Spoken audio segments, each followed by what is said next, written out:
어느 작은 섬에 어여쁜 아가씨가 살고 있었습니다. 근데 이 아가씨는 그 작은 섬이 총구석이라 늘 답답해요. 그래서 무태있는 도시에 나가기를 늘 마음에 소원하고 있었습니다. 그런데 부모님이 도시에 있는 총각하고 낯선 자리를 만들어준 거예요. 절호의 기회가 생긴 겁니다. 그래서 당일날 화장을 하기 시작하는데 이번 기회를 꼭 잡겠다고 생각해서 화장을 열심히 하는 거예요. 거의 이제 포장이 될 정도로 화장을 하는데 시계를 보니까 배가 떠날 시간이 막 된 겁니다. 그래서 불이 나게 일어나서 선착장을 향해 달려갔습니다. 그랬더니 배가 선착장에서 3m 정도 이렇게 떨어져 있는 거예요. 아, 이번 기회를 놓칠 수 없다고 생각한 이 아가씨가 있는 힘을 다해서 넓이뛰기 선수처럼 선착장을 탁 뛰어 올라갔어요. 붙잡으려고. 근데 아무리 간절한 마음이 있어도 3m 거리를 극복 못하는 거죠. 어떻게 되겠습니까? 바다에 쿵 당하고 빠지고 말았어요. 죽겠다는 아가씨를 선원들이 구해줬습니다. 배에 이렇게 올려타고는. 그 아가씨가 하는 말이에요. 살려주셔서 고맙습니다. 하고 있는데 선원들이 이상하게 바라보면서, 아니 아가씨 뭐가 그렇게 급해요? 10초만 기다리면 배가 선착장에 닿을 텐데 아니 뭐가 그렇게 급하다고 그 3m를 못 기다리고 그렇게 뛰어왔어요.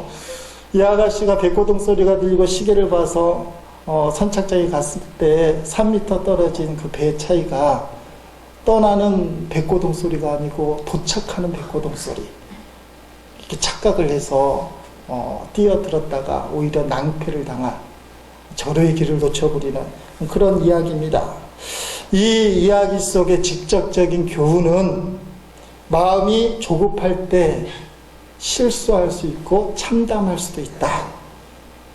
조급한 마음은 우리에게 어려움을 줄 수 있다.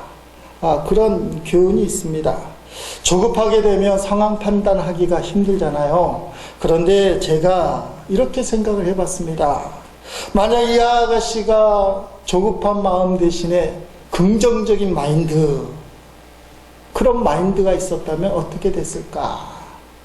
3m 떨어진 배를 떠난다고 생각하지 않고 들어온다고 생각했으면 어떻게 됐을까? 더더구나 예수를 믿는 신자라면 기도했을 게 아니겠습니까? 기도했으니 하나님이 배를 기다리게 해주실 것이다. 이렇게 믿음으로 자신의 조급함을 붙들어매고 하나님께 맡깁니다 그랬으면 그렇게 바다를 향해 뛰어들지는 않았을 거예요. 그러니까 조급하니까, 긍정적이지 못하고 눈에 보이는 현상이 조급함 때문에 부정적으로 보인다는 거예요. 그래서 뛰어든 겁니다. 여러분, 그래서 우리가 삶을 살 때에 나도 모르는 조급함과 부정적인 생각이 일을 망칠 때가 많아요. 감정 때문에, 혈기 때문에, 상황 때문에. 그래서 성경은 어떻게 얘기합니까? 긍정적인 마인드를 가져라. 그게 어떻게 가질 수 있느냐?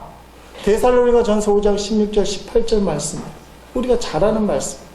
항상 기뻐하라, 쉬지 말고 기도하라, 범사에 감사하라. 이는 그리스도 예수 안에서 너희를 향하신 하나님의 뜻이니라. 아멘.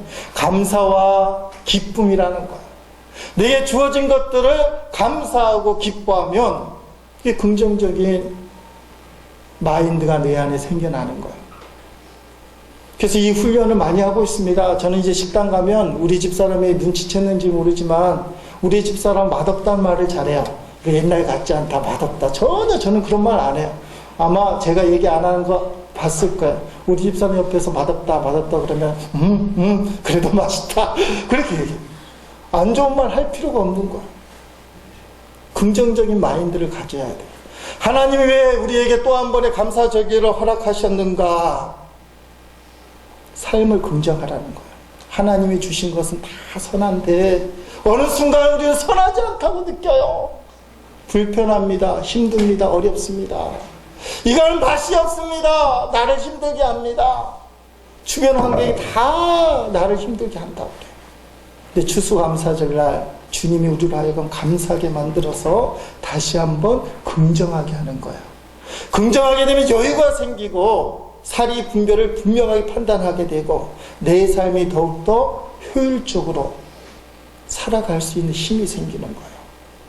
그래서 다음 추수감사주의를 우리가 주의를 지킬 때 내 안에 여유가 있는 겁니다. 긍정하게 되는 거예요.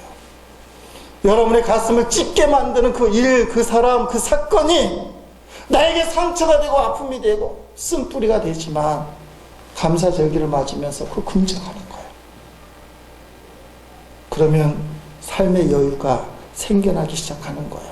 그거 하려고 교회에서 별의별 프로그램을 다 하잖아요. 영혼구원을 위해서 전도작정자 작정하라, 대상자 작정하라, 새벽기도에 특별 새벽기도 또 딱 붙여서 하고 있고, 초청도 하라고 그러고, 10가지 감사 쓰게 하라고 그러고, 이렇게 별의별 걸 다 하는 이유가 주님이 우리에게 원하시는 게 뭡니까? 우리의 복을 받기를 원하시는데, 그러기 위해서는 불평과 원망과 조급함으로는 복을 받을 수 없어요. 그 긍정하는 거야. 감사하는 거야. 저는 추수감사주의 10가지 감사 쓰기를 미리 썼어요. 여러분도 꼭 써보라고 하는 거죠. 저는 이렇게 썼습니다. 첫째, 좋은 성도를 만나 목회하게 하신 것. 둘째, 교회를 지켜주시고 교우들 축복해 주신. 셋째, 마하나임 성가대를 우리 교회에 허락하신. 넷째, 영상 선교를 통한 홈페이지가 활성화된 것. 다섯째, 동영상 설교가 시작된 것. 여섯째, 은혜 가운데 온 가족을 붙들어 주심. 일곱째, 귀한 목사님들과 매주마다 기도회를 하게 하심. 여덟째, 교회 사무실과 아가방 리모델링 하게 하심. 아홉 번째, 강단에서의 밤 시간을 계속하게 하심. 열 번째, 영육간의 강건함을 지켜주심. 막연하게 생각했던 지난날의 1년간의 은혜를 쓰다 보니까 생각이 나요. 여러분도 이 빈칸을 채우려고 하면 처음에 뭘 써야 되지? 아마 5개까지는 잘 써지는데 6개부터 쓰기 힘들어요. 10가지 쓰면 20가지 쓰기 시작합니다. 막연하게만 느꼈던 하나님에 대한 은혜와 감사가 이걸 쓰기 시작할 때 진짜 감사가 되는 거예요. 아, 우리 하나님이 1년 동안 이렇게 역사해 주셨구나. 구체적으로 하나님의 은혜를 느끼게 되니까 앞으로 하나님이 어떻게 일하실지를 마음속에 담게 돼요. 아, 하나님이 1년간 이렇게 은혜를 부어주셔서 그렇다면 앞으로 이렇게 은혜를 부어주신 것 같고 이렇게 일을 하시겠구나. 많은 사람들이 하나님으로부터 놀라운 축복과 은혜를 받았지만 자기 것으로 만들지 못하는 이유가 감사하지 않기 때문에 그래요. 감사하게 되면 피부로 구체적으로 느껴지게 돼요. 그러면 받은 감사를 하나님 그냥 주지 않았을 거 아니에요. 하나님의 목적이 보이기 시작하는 거예요. 꿈이 보이기 시작하는 거예요. 새 힘을 얻기 시작하는 거예요. 그 일을 이루기 위해서 하나님 나를 축복해 주시겠구나. 여러분, 감사할 때 은혜가 분명해지고 감사하는 만큼 하나님의 은혜를 앞으로 부어주신다는 사실이에요. 흐리멍텅하게 주어진 감사를 그래 은혜는 받았지 감사는 해야지 하고 지나가면 앞으로 하나님 어떻게 은혜 주실 줄도 마음속에 그리지 못하니까 하나님도 답답해 하시는 거예요. 너가 원하는 은혜, 축복이 어느 정도냐. 지금까지 받은 은혜도 감사하지 못하는데 내가 너를 어떻게 축복해야 되지?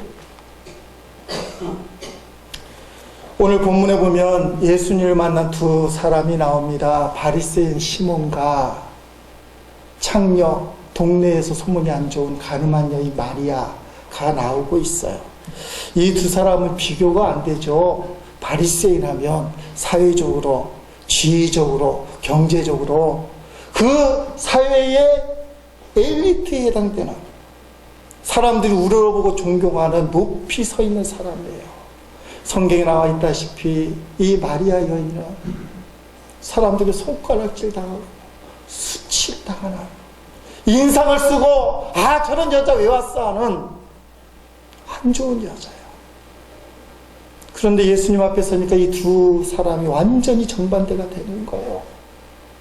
바리새인 시몬은 주님 앞에 책망받습니다. 더러운 여인 마리아는 오늘 성경의 주인공이 돼요. 마가복음에는 복음이 전파되는 곳에 이 여인의 이름도 전파되어야 된다. 놀라운 축복을 받게 되는 거예요. 겉으로 보면 하나님이 축복하신다면 바리새인 시몬이 엄청난 축복을 받았잖아요. 좋은 가문에 태어나서 좋은 교육받고 부자이고 권력을 갖고 있고 사람들이 우러러받고 복을 받았다면 이 사람처럼 큰 복을 받는 사람이 없고, 복을 안 받은 걸로 치면 마리아처럼 불쌍한 사람이 어디 있어요? 누가 간음하고 싶어서 하겠어요? 누가 창자가 되고 싶어서 됐겠어요? 사는 게 그러다 보니까 그 울분을 느껴질 수 있잖아. 예수님 알아볼 중인데 영적인 눈이 뜨인 사람인데 일부러 그렇게 했겠냐 이거예요. 살다 보니까 그런 처지가 될 수밖에 없는 비참한 여인이었다는 거. 근데 놀라운 일은 하나님이 큰 축복을 받았다고 생각하는 시몬은 예수님을 알아보긴 했어요. 그냥 특별한 사람이라고. 오늘 성경에 보니까 예수님이 시몬을 향해 말하기를, 나는 나를 귀한 손님 취급도 안 하는구나. 귀한 손님이 오면 발 씻을 물도 내놓고 입맞춤도 하고 환대를 해야 되는데, 시몬은 예수님을 손님으로 대접하긴 했지만 귀한 손님은 아니에요. 특별한 사람이라 식사 대접을 했을 뿐이에요. 그런데 손가락질 받는 죄인 마리아는 향유를 깨뜨렸다는 거예요. 시몬과 마리아의 그 차이가 뭐냐? 감사에 있다는 감사. 감사하느냐 감사하지 않느냐. 바리새인 시몬이 예수님을 모시고 식사 대접을 하는데 어떤 여자가 그 집에 막 들어오는 거예요. 예수님 뒤편에 서 있다가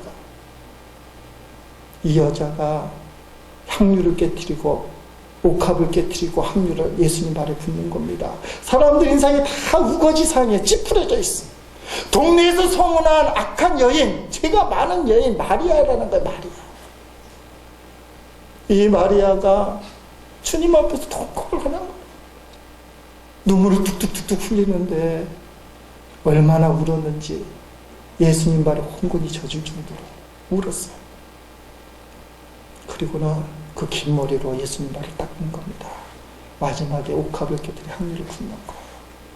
그걸 보고 있는 시몬은 기분이 나빴어요. 먼저 우리 집에 저 나쁜 여인, 죄인이 들어온 게 기분이 나빴고, 그걸 분명히 선지자라면 알아볼 그 예수님이 가만히 계신 것도 나쁘고, 선지자면 그 창녀, 가늠한 여인 나가! 이래야 되는데 예수님 가만히 계신 게 기분 나쁜 거고, 더 기분 나쁜 건 그 비싼 향유를 허비하는 거예요.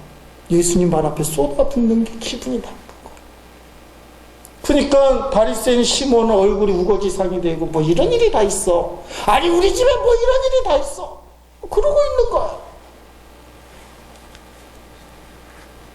그때 주님이 하시는 말씀이 47절을 보니까 이렇게 말합니다. 이처럼 비싼 향유를 깨뜨려 내 발에 붓는 것은 그가 나를 사랑함이 많음이라 하며, 마리아가 나를 사랑함이 많다는 거예요.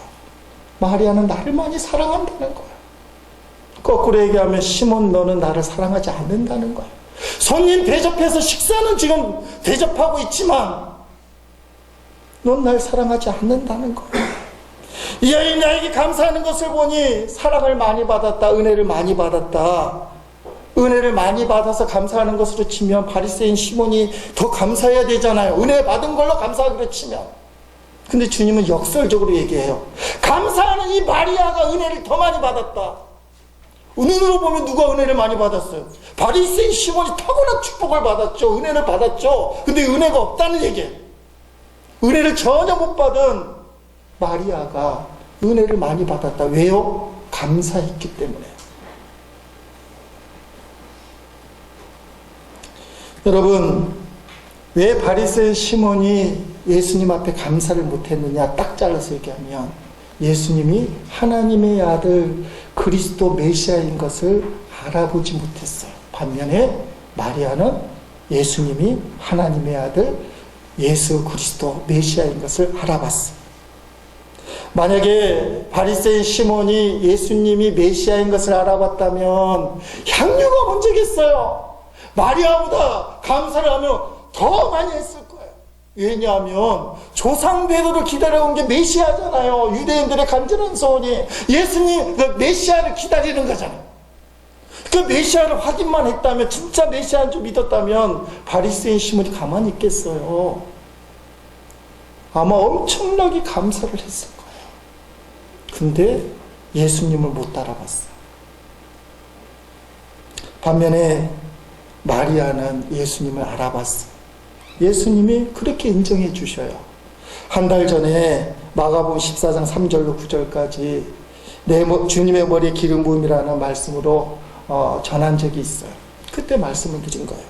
예수님이 향유를 깨뜨린 마리아의 행위, 300데나리온에 되는 향유, 요새로 치면 3천만이 넘는 향유를 깨뜨린, 옥합을 깨뜨린 그 마리아를 향해서 마가복음 14장 8절 말씀 이렇게 얘기하잖아요. 같이 읽어보십니다. 그는 힘을 다하여 내 몸에 향유를 부어 내 장례를 미리 준비하였느니라. 아멘. 값비싼 향유를 깨뜨린 마리아의 헌신을 십자가의 죽음, 사람이 죽으면 그 시신에다 향유를 붓잖아요. 그러니까 살아계신 주님이지만 이제 십자가에 죽으실 주님을 예비하여 향유를 붓는 것을 인정해 주셨어요. 향유의 헌신을, 십자가의 죽으심을 예비하는 감사의 헌신으로 받아들인 거예요. 그러니까 오늘 본문에 비추어 보면 이 마리아는 예수님이 우리를 구속해 주시는 메시아, 우리의 죄를 다 감당해 주시는 메시아임을 알았어요. 그래서 옥합을 깨뜨리고 하나님 앞에 감사의 헌신을 할 수 있었다는 사실입니다. 예수 그리스도를 인정했기 때문에 내가 갖고 있는 최대한의 것을, 옥합일지 모르는, 전 재산이 옥합일지 모르는 그것을 깨뜨려서 주님 앞에 드릴 수 있다는 것입니다. 반면에 바리새인 시몬은 말입니다. 예수님을 메시아로 알아보지 못하니까 예수님 앞에서 어떻게 해요? 인사치레를 해요. 인사치레. 식사 대접을 한다니까요. 언제 예수님을 대접해요? 예수님 대접하지 않아요.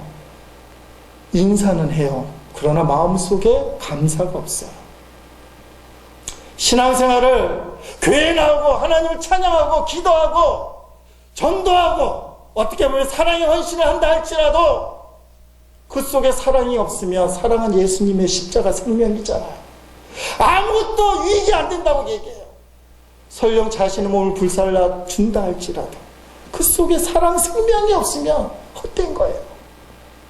그 신앙생활을 바리새인 시몬처럼 인사치레 사람 대하듯이 하는 경우가 많다는 거예요. 하나님 앞에 헌금할 때도 그래요. 지금은 안 그렇지만 제가 회개하는 것 중에 하나가 연합집회에 가면 말입니다.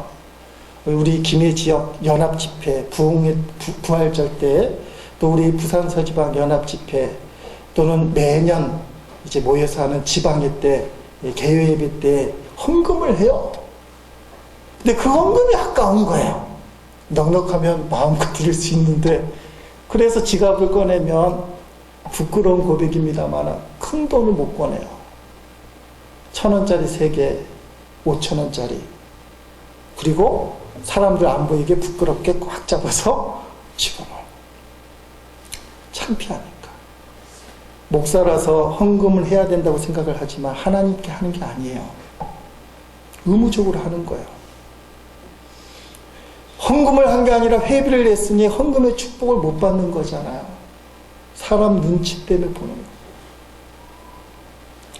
다음 주일 추수감사 헌금하면 이렇게 힘들 때 왜 부담스럽게 그렇게 하는 거지?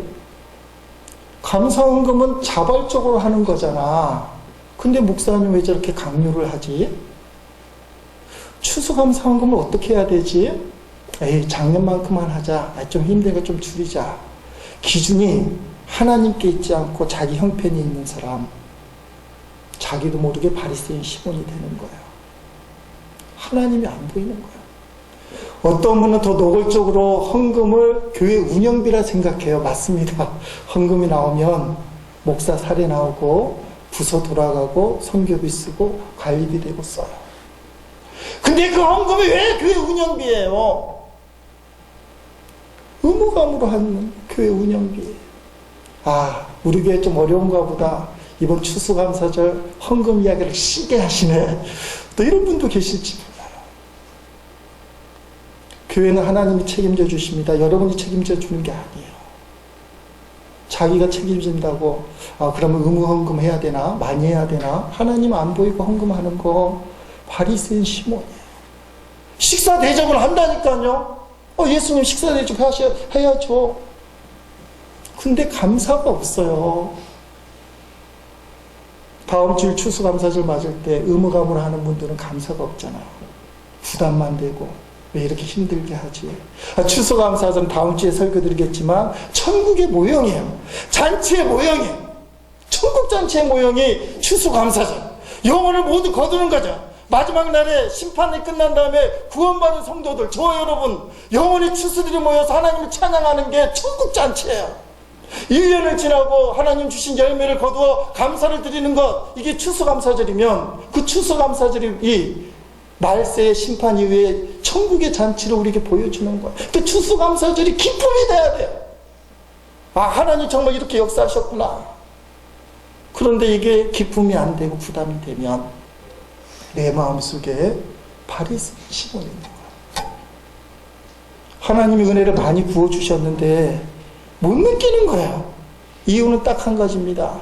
예수님을 살아계신 하나님의 아들 그리스도로 인정을 못해서. 사랑하는 성도 여러분, 마리아는 향유를 깨뜨려 주님께 드렸어요. 바리새인 시몬은 식사비를 준비해서 사람을 대접했어요. 바리새인 시몬은 책만 받고 마리아는 축복을 누리게 됩니다. 복음이 전파되는 곳에 이 여인도 함께 전해야 됩니다. 여러분, 하나님은 이스라엘 백성에게 절기에 대해서 이렇게 말씀하셨습니다. 신명기 16장 16절로 17절 말씀. 자, 다음을 함께 같이 읽습니다. 너희 가운데 모든 남자는 1년에 3번 곧 무교절과 칠칠절과 초막절에 내 하나님 여호와께서 택하신 곳에서 여호와를 배웁되 빈손으로 여호와를 배웁지 말고 각 사람이 내 하나님 여호와께서 주신 복을 따라 그 힘대로 드릴지니라. 아멘. 1년에 3번 절기를 지키되 빈손으로 오면 안 된다는 거예요. 그렇다고 꼬사라는 얘기는 아니에요. 나오잖아요. 여호와께서 주신 복을 따라 힘대로 있는 것 중에서 있는 힘을 다해 최선을 다해 하나님 앞에 드릴지니라. 그렇게 이야기하고 있습니다. 왜 이렇게 말씀하시느냐? 16절 17절이었는데 15절의 이유를 얘기해요. 15절도 우리 천천히 읽어보십니다.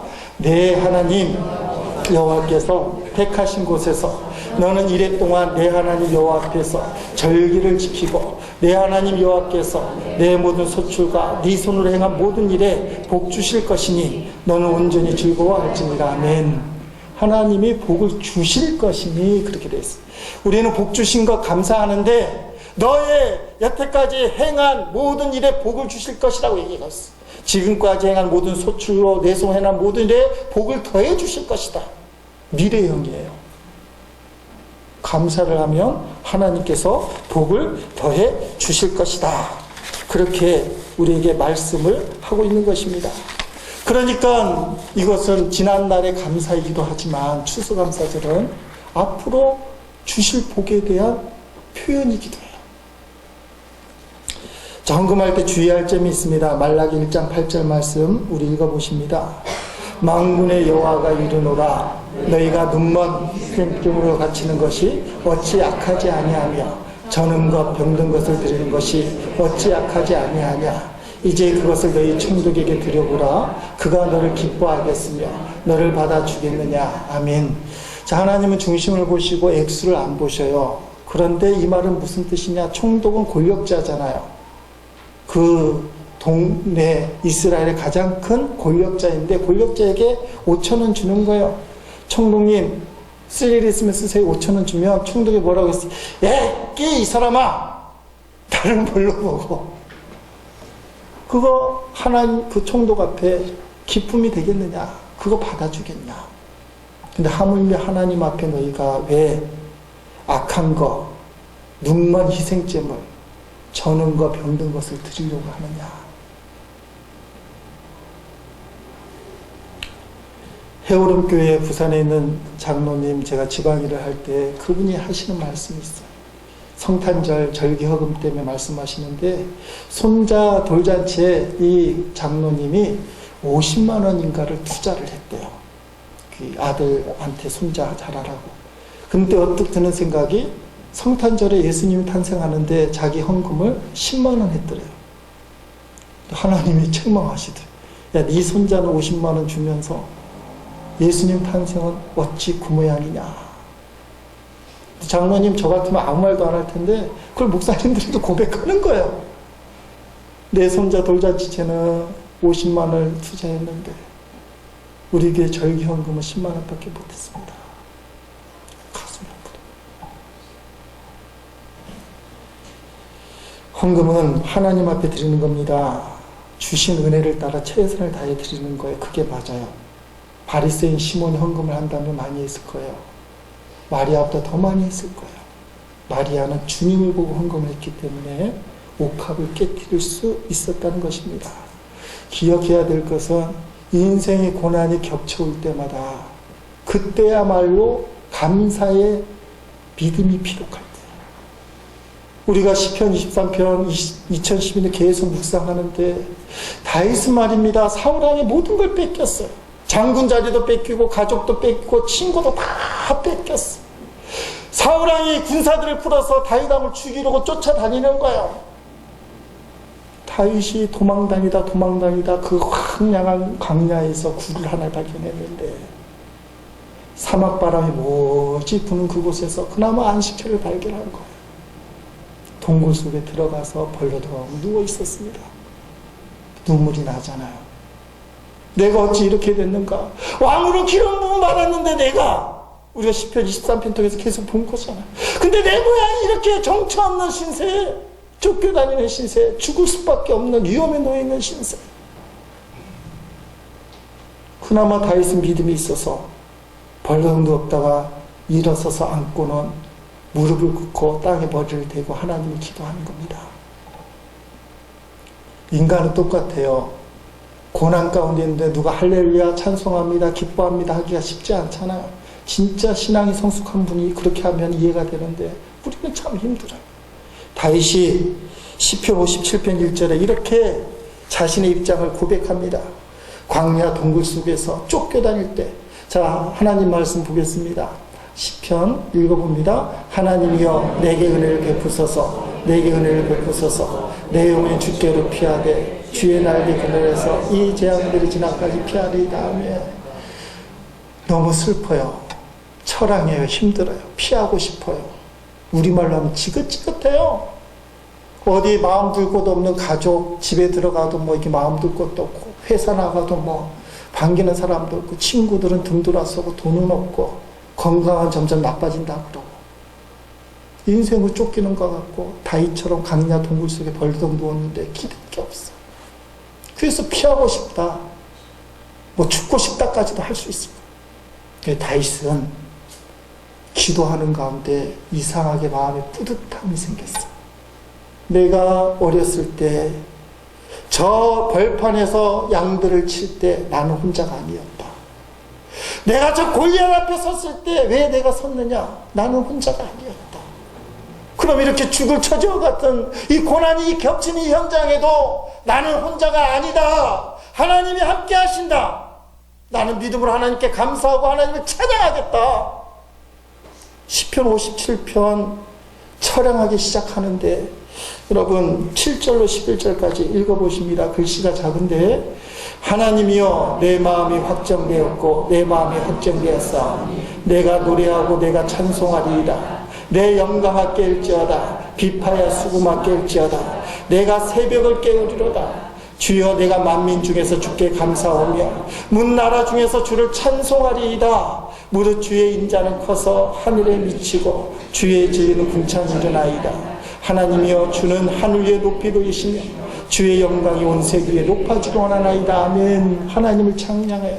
여러분 새벽을 깨우리다 저 시를 보니까 진짜 새벽을 얘기하는 거죠. 뭐예요? 죽을 것 같은 이 어두운 밤 나는 찬양을 함으로 새벽을 열겠다.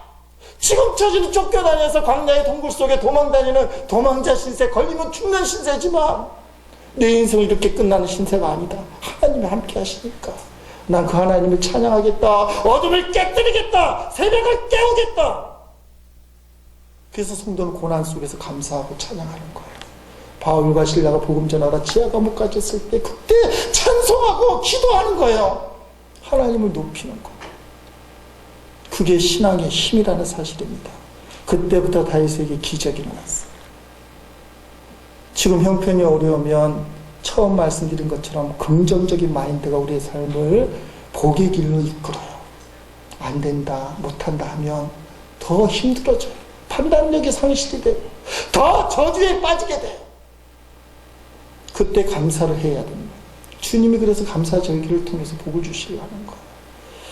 여러분, 아까 우리가 불렀던 찬양 불 속에도 들어가서 2절에 이렇게 되잖아요.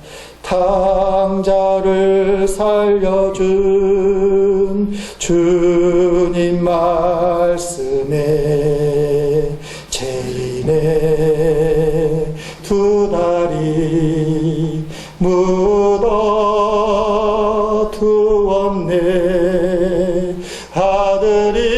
아들이여 일어나 내 손을 잡고 남은 몸 모든 영혼 바치라 하네.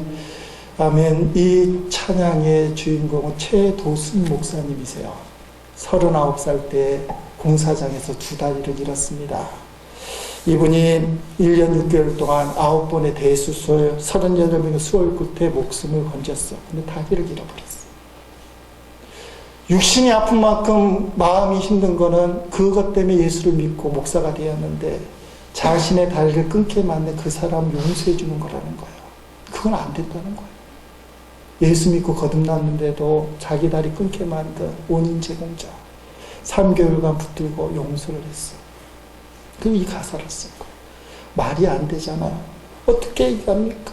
다리 끊긴 이 두 다리 없는 최도순 목사에게 아들이여 일어나, 아들이여 일어나라 그러는 거예요. 다리가 없는데 어떻게 일어나요? 그 주님이 답을 가르쳐줘. 아들이여 일어나라. 너의 힘으로 못 일어나지만 내 손을 잡고 일어나라. 주님의 손을 잡고 일어나라. 너는 다리가 없지만 내가 너의 손을 잡고 너의 다리를 대신해 줄게. 마리아가 향유를 깨뜨리는 것처럼 남은 몸 모든 영혼 바치라 하네. 불 속에라도 들어가서 남은 몸 모든 영혼을 바치겠다는 거예요. 그게 감사의 헌신 아닙니까? 마리아가 자기 전 재산인 옥합을 깨뜨린 것처럼 내게 있는 옥합이 다리는 필요가 없지만 남은 몸 모든 영혼을 불 속으로 들어가서 주님께 드리겠습니다. 나는 못하지만, 나는 일어설 수 없지만, 나의 육신은 다리가 없어 못 일어서지만 일어나라는 말씀에 순종해서 주님 손을 잡고 나는 일어서겠습니다.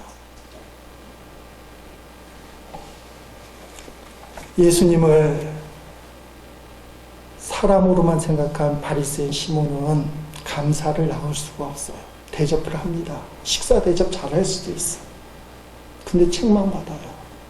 너가 이렇게 말할 수 없는 은혜와 사랑과 축복을 누렸는데도 주님을 향한 감사가 없다는 거.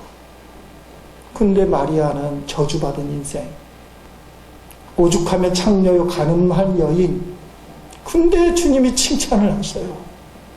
예수님을 구주로 영접하고 재속함의 은혜를 누렸어요. 여러분 누가복음 7장 47절 말씀 읽어봅니다. 이러므로 내가 내게 말하노니 그의 많은 죄가 사하여졌도다.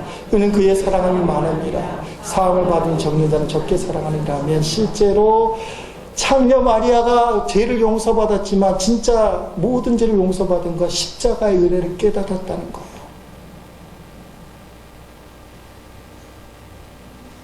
주님이 날 위해 십자가에서 생명 주시고 나를 구원해 주신 구속의 사랑은 이 세상 그 무엇으로도 갚을 수가 없어요. 이 사랑을 내가 받았다는 거예요. 겨울은 말씀 제목이 받은 만큼 감사하십시오. 마리아는 느꼈어요. 그래서 옥합을 깨뜨려 함유로 부을 수 있었어요. 받은 게 많아요. 구속의 은혜와 사랑과 축복을 받았어요. 바리새인 시몬은 주님 앞에 받은 게 없었다고 생각했어. 대접은 하지만 책망을 받아요. 다음 주일 추수감사절입니다.